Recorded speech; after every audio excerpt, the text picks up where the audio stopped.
Hello everyone! Welcome to the Singapore Geospatial Festival 2021, an event that brings the international geospatial community together for co-located activities promoting the use of location-based and mapping innovation.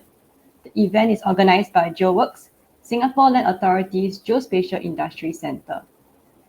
As a natural disaster-prone country, the Japanese government has continuously worked on upgrading its disaster relief and prevention systems. In this session, Sendai City will be introducing their activities and support programs, which aims to promote innovation in the disaster management industry. Additionally, Brainpool Tech and Startup from Singapore will also be sharing their experiences on their disaster control-related pilot programs with the Japanese regional governments. So now let me introduce the lineup of speakers. First up, we have Mr. Yanatsu. He is a Deputy Director General from City of Sendai. And next, we have Dr. Kai, who is the co-founder and CEO of Brainpool Tech. And last but not least, we have Ms. Koo Kawai, who is the Director of Business Development and PR from Jetro. So to kickstart the webinar, we will first be having Mr. Yanatsu, followed by Dr. Kai, and then lastly, Ms. Koo. If you have any questions during the webinar, please feel free to leave them in the Q&A chat box and we will answer them at the end of the webinar. Thank you, and without further ado, let me pass the time now to Mr. Yanatsu. Mr. Yanatsu, please.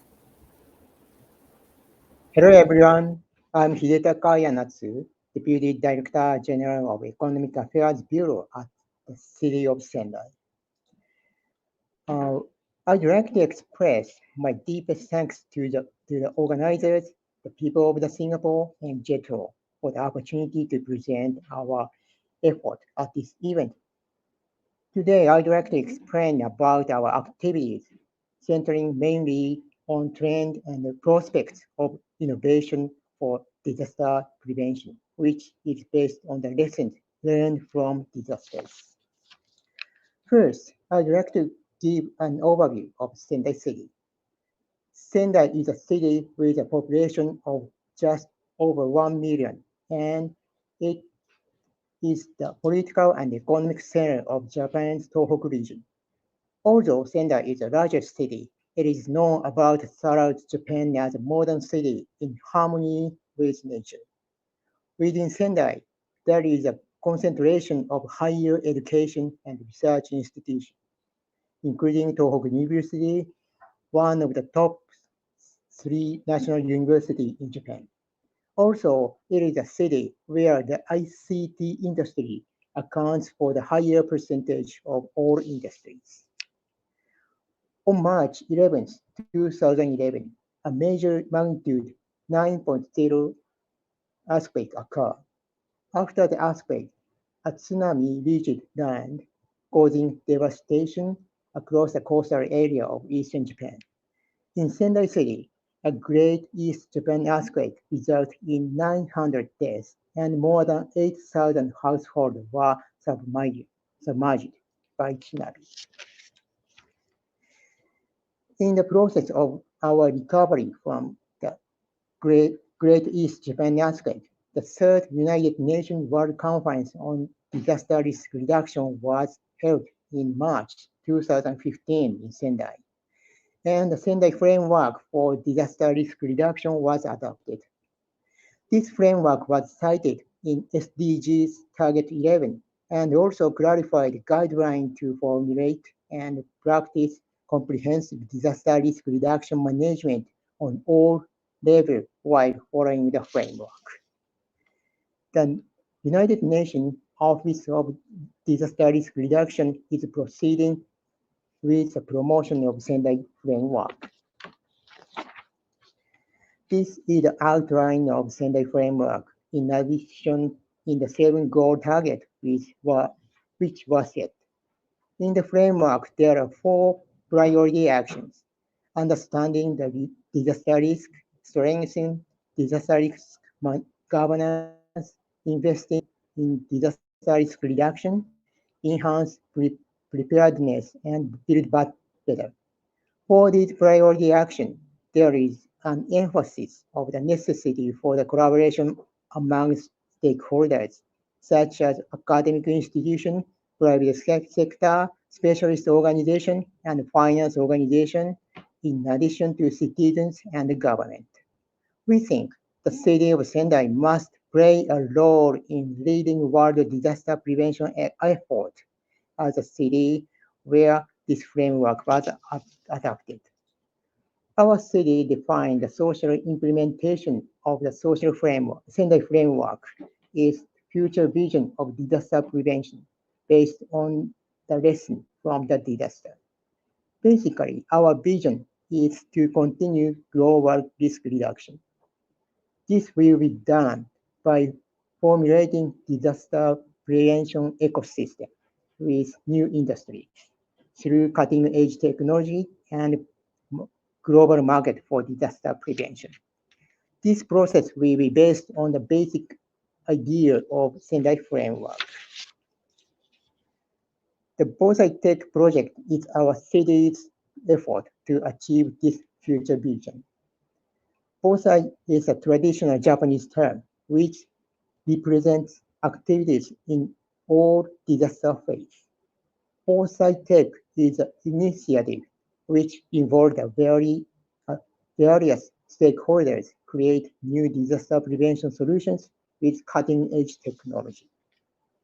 The three core pillars of this effort are to develop solutions with cutting-edge technology, formulate collaboration between industry, academia, government, and finance, then help a new global market for disaster prevention evolve. This is a roadmap of Bonsai Tech project.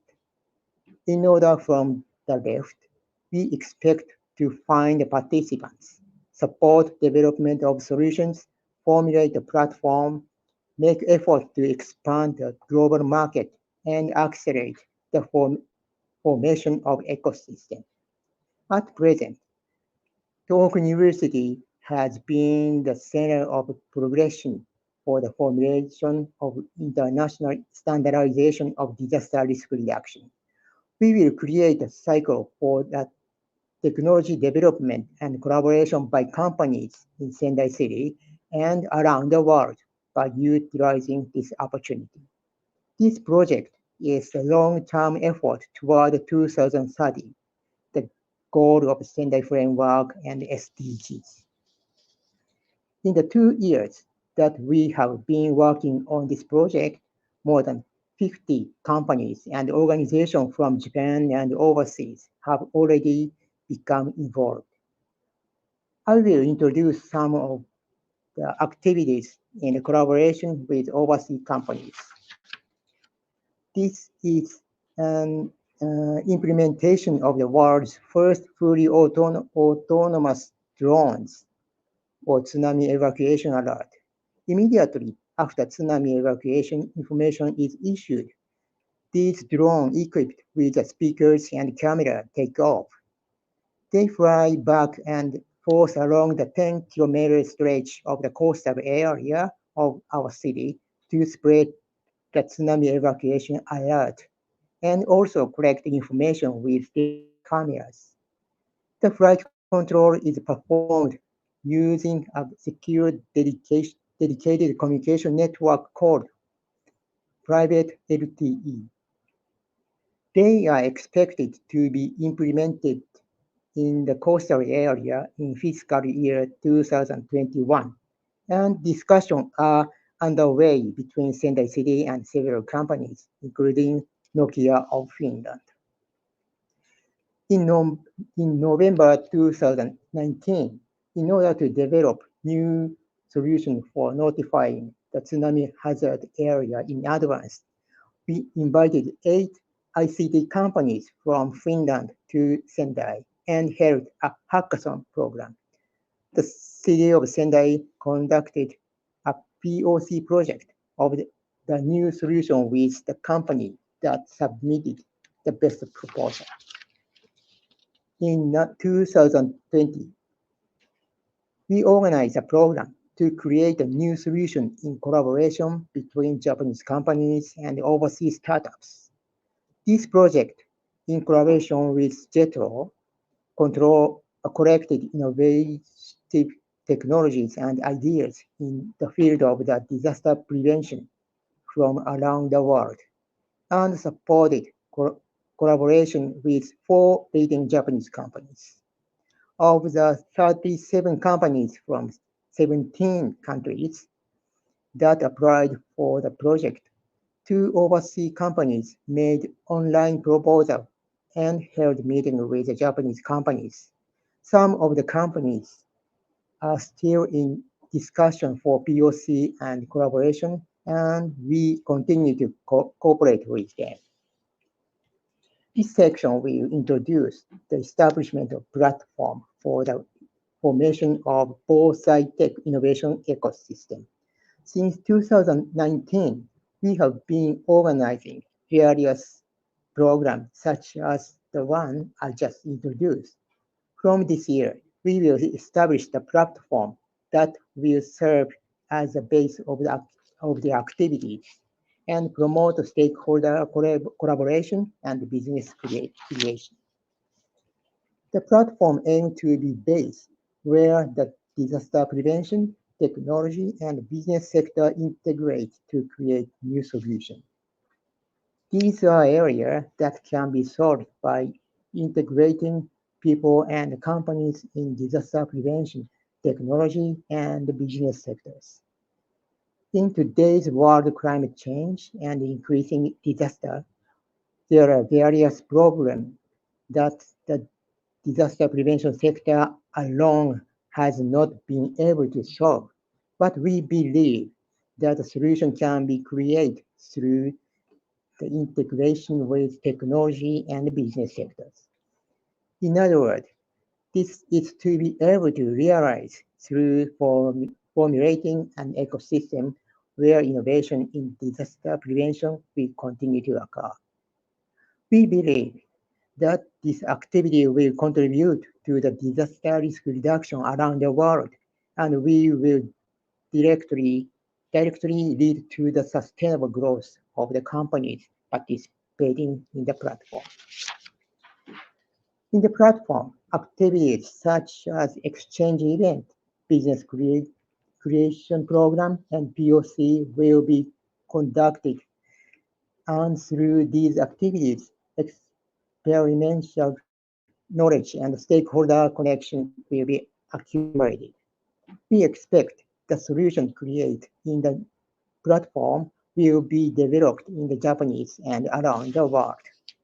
The platform will support the activities in all phases of social implementation and commercialization.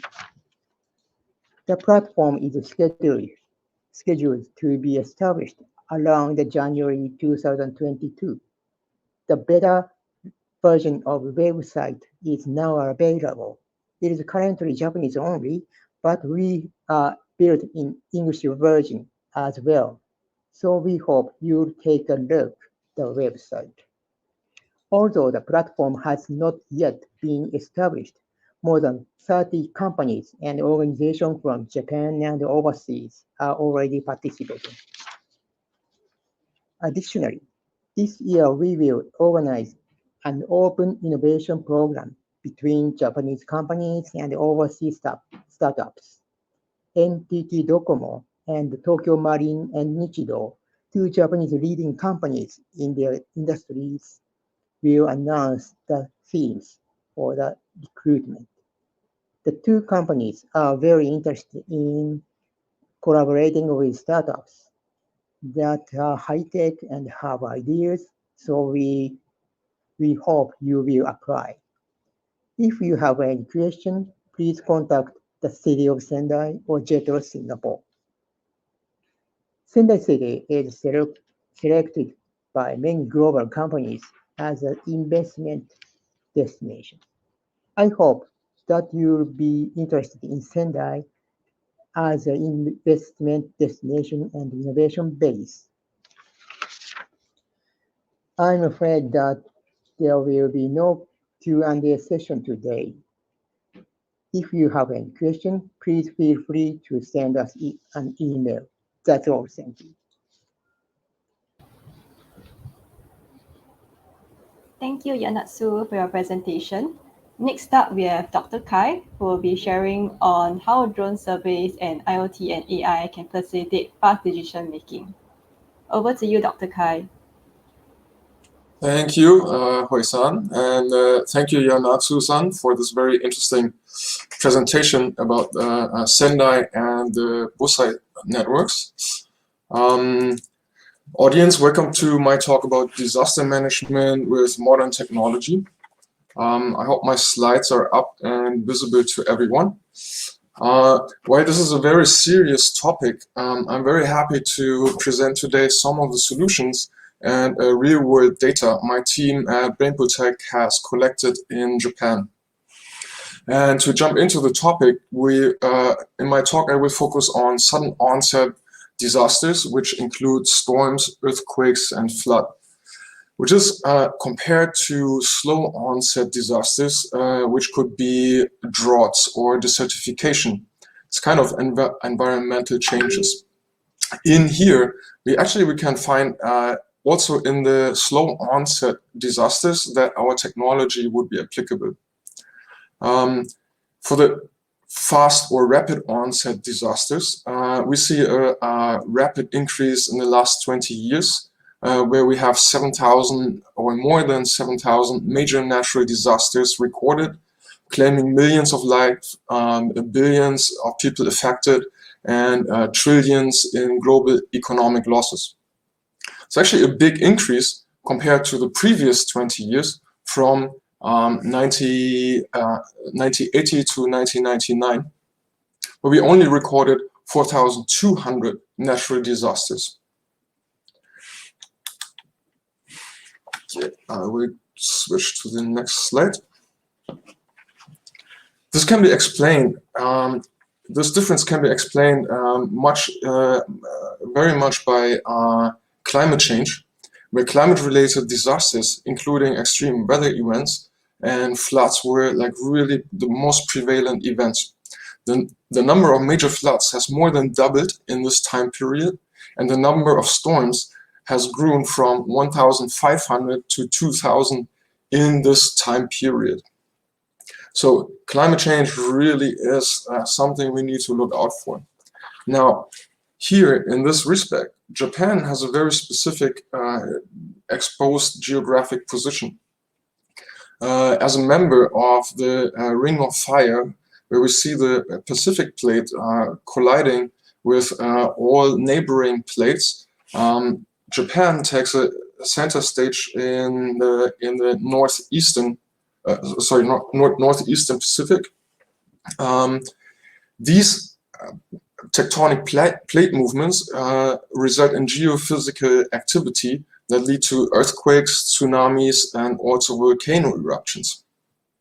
On the other hand, in Japan, we also see an increase in meteorological induced events where floods, storms, and floods and storms are also very prevalent in these years.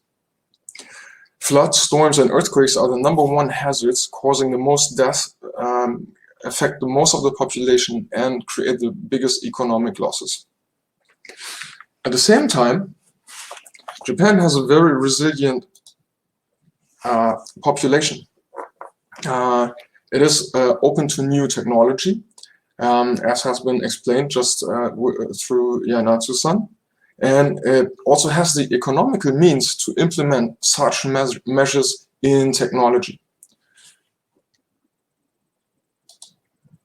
So the question is like, really, how do we build resilient societies with the help of modern technology? This is where we head now in the following up of this talk. To understand this, we need to look at what actually does happen during a natural disaster. And usually when we look at natural disasters, we first associate a natural disaster with the reactive phase, where we provide response and relief, which is kind of like an acute help to the affected areas. But actually, we also have phases before and after that are very important to consider in disaster management and resilience of societies.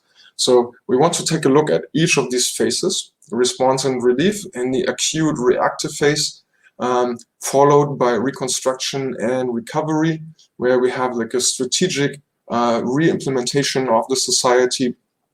From here, we go into preparedness. This is we prepare people for the next event that might be coming up, which also includes education and information transfer.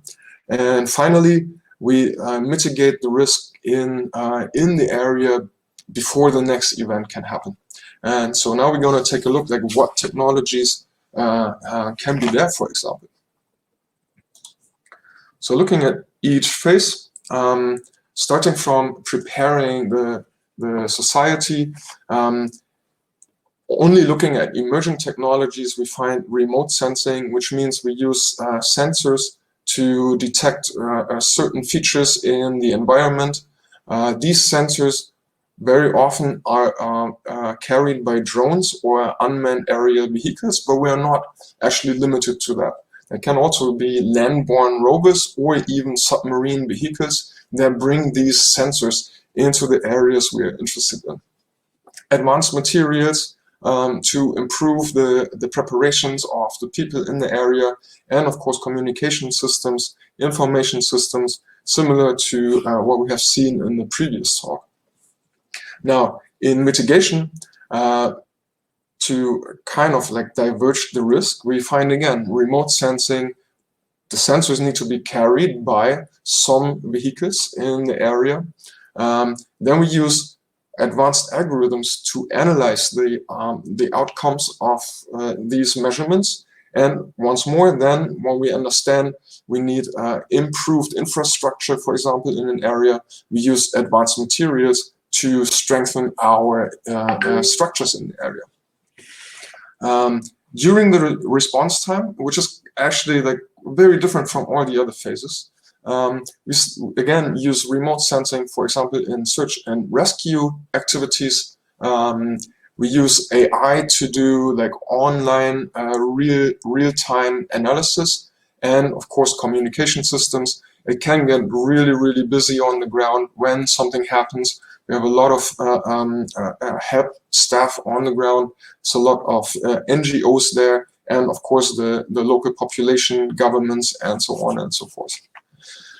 Finally then, after the event happens, we use remote sensing and drones once more to detect and do an in-depth analysis of the area. We use AI to analyze further and advanced materials to rebuild the area we are in.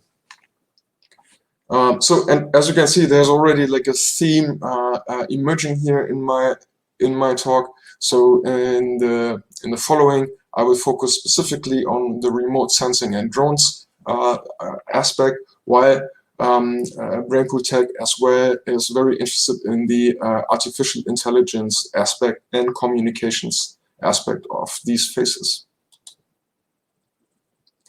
So what happens actually when we use drones in a disaster environment?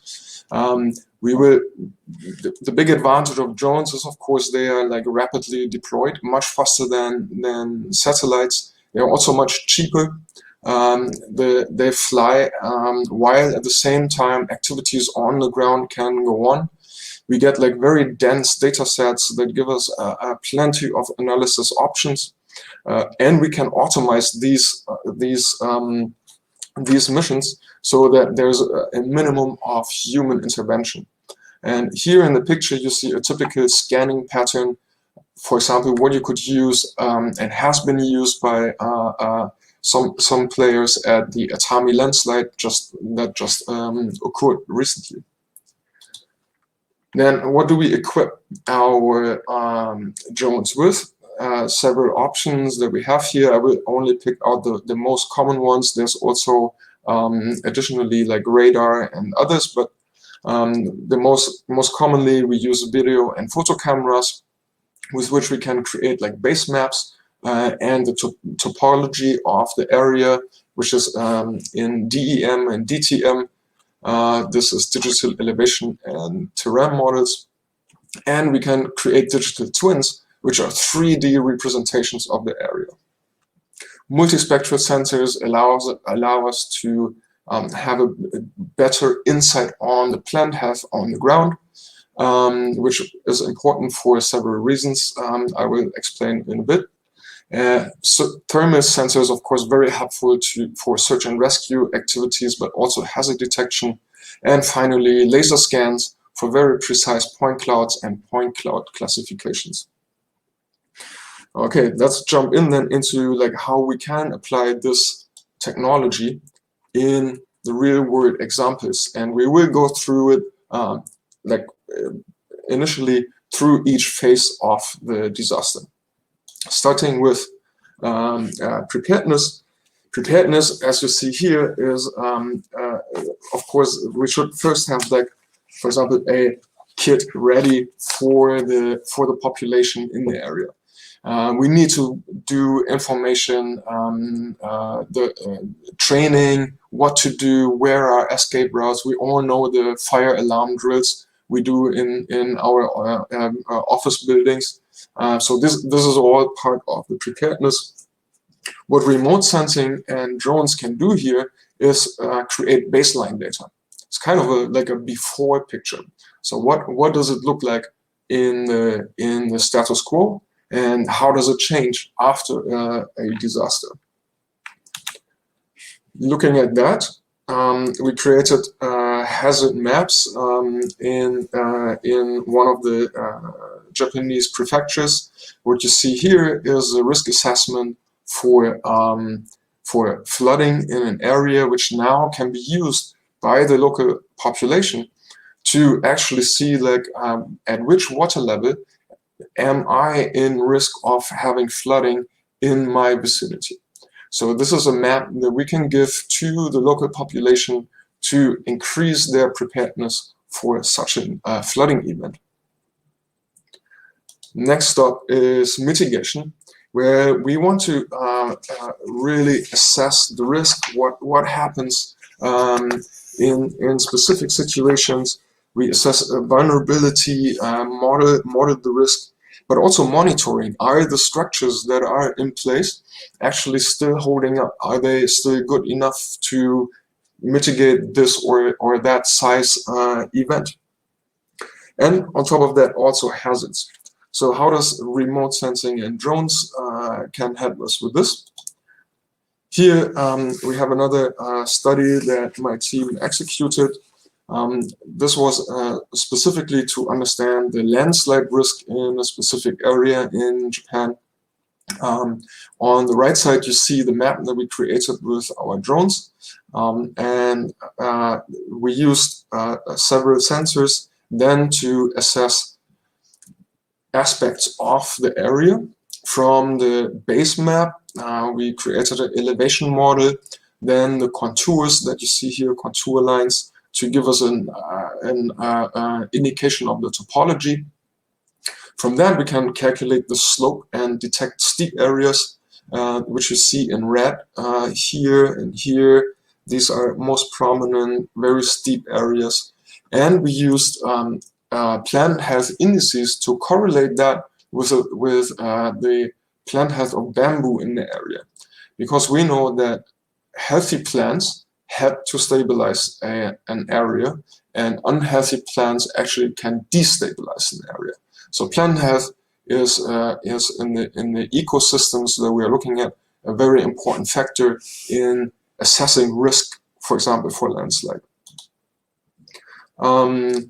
Response now is as I pointed out before, a little bit different to the other topics. So here we're talking more about search and rescue activities, evacuation activities, where for example, audio monitors can be mounted on drones, but also at the same time, rapid damage assessment.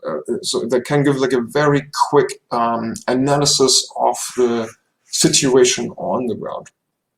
And we did this here, where these are laser scans of areas in Japan where we found landslides. The landslides are here located in all three pictures. some even occurring right next to mitigation structures. So we see both the mitigated case in our data as well as the actual case, the acute case, happening at the same time. This is the mitigation.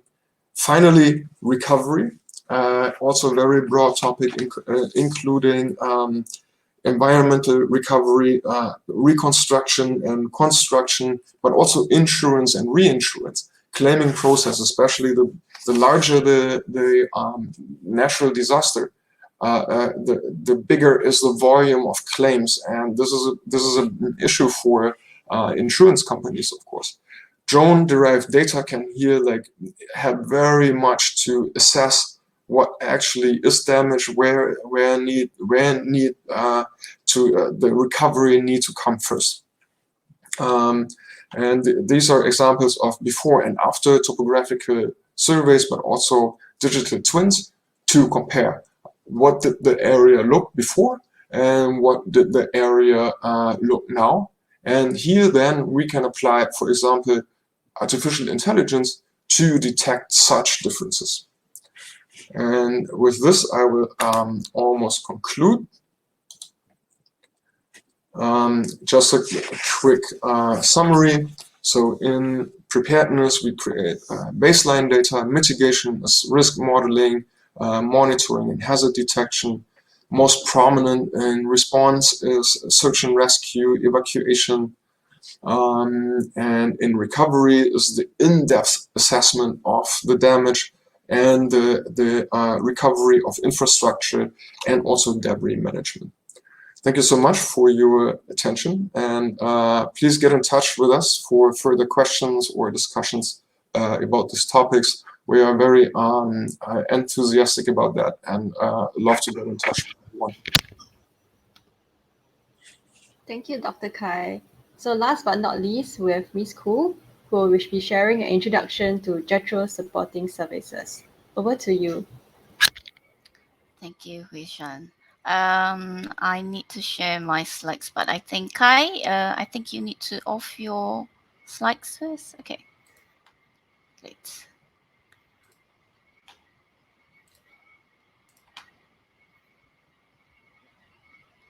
Great. Hello, my name is Kiwai and I'm from Jetro Singapore. So as you have just listened to the presentation of the from the city of Sendai and also from Brainpool Tech.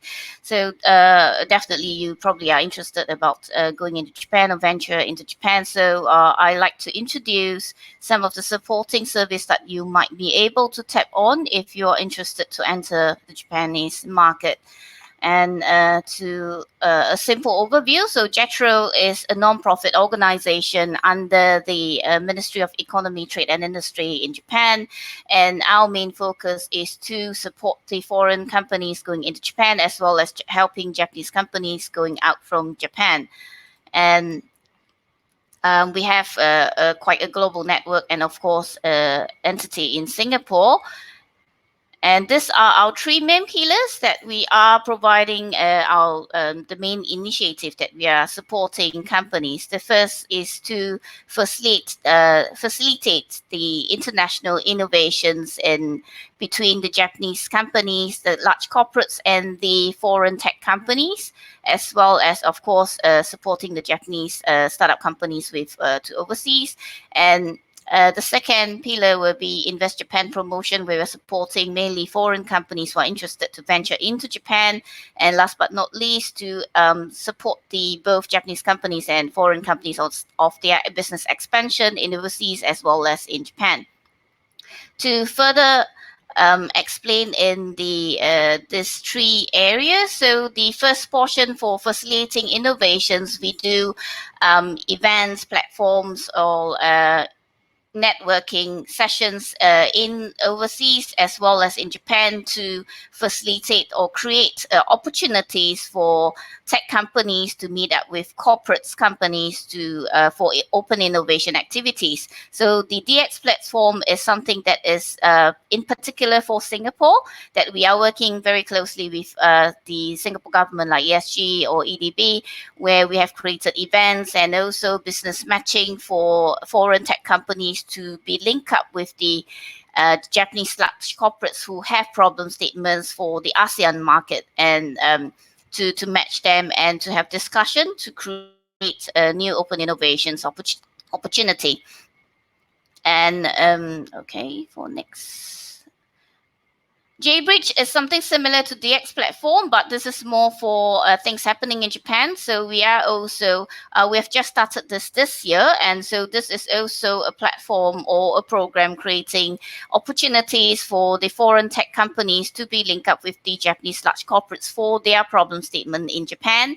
And these are the 6 main categories that we have identified for in particular, and supporting foreign companies to be linked up with interested Japanese large corporates who are looking at open innovations. And these are other events that we are supporting that is not mainly organized by us, but is actually organized by some of either the prefecture governments or the individual accelerators in Japan or other individual private organizations. So we are acting more like either a nominee committee where we nominate companies, tech companies that we're supporting to join the programs, or sometimes we act as also supporting organizations in the event. So some of them are acceleration programs, some of them are pitching events where foreign companies could join in, as well as exhibitions where we have a pavilion and we invite the foreign companies to join in together with the pavilion to exhibit together, as well as a pitching competition where foreign companies could join in to pitch and compete. And for winners, they are able to gain sponsorship from the Japanese large corporates in Japan. So this portion for Invest Japan is more for companies that is already having interest to enter into the Japan market, in particular, maybe eventually to set up an entity in Japan. So we provide free consultation services for companies who have already idea in incorporating in Japan, where we have retained specialists like lawyers, tax consultants, HR consultants, and related professionals, where they are providing free consultations for the companies that we are supporting. And when you are there in Japan for operation, definitely you need to look for locations or look for candidates. We'll introduce you to the appropriate agents or the companies where they will be able to provide you with the necessary services. And for market information, we are providing our companies with either on-hand market reports that we are already having, and we also have we are also providing customized reports through the research companies that we have retained in Japan, as well as we have a pool of industry-specific advisors that we have retained to provide individual advice for companies to understand either about the potential of their company in the Japanese market, or to understand at least a bit more about what company Japan is doing. Last but not least, for PR support services, this is more companies who have eventually set up in Japan with either an entity itself or a partnership agreement, where we will help them to by providing some services for them to announce to the media, as well as posting success story article on our own official website. So we in this third portion, this is actually an incubation center, what we call as the Invest Japan Business Support Center. So these are located in 6 major cities in Japan, where our supporting companies are able to utilize it for free for 50 working days, either on one straight or accumulative basis. So we have the most number of rooms in Tokyo, where we do also have a seminar room where companies are able to make use of the seminar rooms for larger events in Japan, as well as there are additional meeting rooms where they could make use for individual meetings if they need to. So we have offices covering all Japan, covering all the prefectures and cities in Japan. This is how we gather information and also network with the local government, prefecture governments and cities like Sendai cities that you have heard today. And of course, there are so many other prefectures and city governments where they have individual acceleration programs or incentive programs that are supporting and attracting foreign companies to enter Japan. So if you are interested, feel free to contact us for more additional information, and we are more than happy to link you up with them if necessary. So before I end, so this is to let you know that Jetro is really a one window for you to for your first step to enter or to understand about the Japanese market. And we are supporting companies from straight in the at the point when you're already having interest in Japan and looking at business matching opportunities or open innovation opportunities to the final stage where you have decided in the establishment in Japan, and also after establishment where you have extend, you are thinking to expand to the other parts of the regions of Japan. So with this, I would like to end my presentation for today. So we look forward to hear from you either through email or please join our SNS portal if you're interested in the news in Japan. Thank you. The floor is back to you, Wei-san. Thank you, Kawai. So now we have some time for Q&A. So if you have any questions for Jetro or even from Brainpool Tech, please feel free to leave them in the Q&A box and we can take some questions.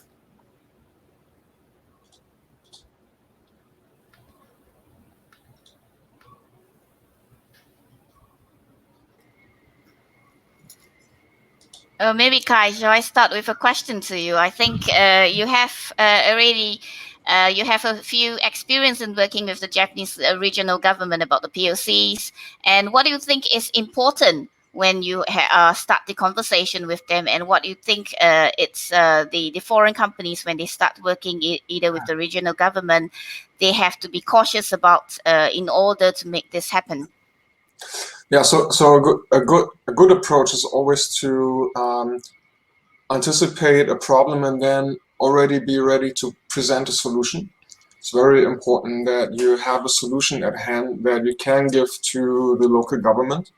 That's what they are kind of like waiting for, expecting. It's less of a dialogue there, I would say.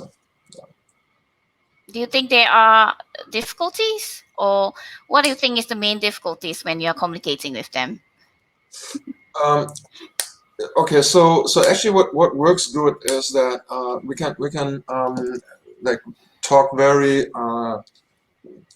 consistently. We have enough meetings to set it up, to create like a good plan, to understand like what we want to achieve here. So that always works really well. Of course, you need Japanese language skills. That's very important. So get someone on your team who's fluent in Japanese, can help with translations is always advisable in Japanese. Yeah. Thank you. Do we have any questions from the floor? Do we see any? Yeah, so just to add on about people who are thinking in working with the local governments in Japan. So as Kai has mentioned, there is still, of course, I will see that there is a language barrier there, but that's why most of the regional governments in Japan are trying through acceleration programs or pitching events where they get the professionals help either in the language supporting portion where they get to understand, at least to start conversation with the foreign companies so that they could create a collaboration opportunities. So if you're interested in all such kind of activities happening in Japan, feel free to contact Jetro or any of the prefecture government. Yeah, so adding on to this, we participated in Hack Osaka, which is an international contest, and it was a great experience for us and helped us to increase our exposure in Japan like a lot. So if there is like foreign startups wanting to go into Japan, look out for the international competitions and challenges. there's quite a lot out there to look out for. So that's always a good starting point to get in touch and create the first touching points. Yeah. Thank you, Kai. Any questions from the floor? So I don't think there's I any don't think questions there's on the any floor. questions, so we are very clear. Okay, Yeah. so well, if there isn't any, so I leave it to you, Wei Shan. Yeah. So I think if there's anyone with any questions, you can feel free to email Jetro or even Brainpool Tech. And with that, we've come to the end of the session today. Thank you so much to all the speakers for sharing your insightful presentation. We do have more webinars coming up in the next couple of days for the rest of the week. So hope that everyone can also join in and also learn more about geospatial. So thank you everyone and hope to see you again soon. Stay safe. Thank you, everyone. Thank you. Bye-bye. Thank you. Bye.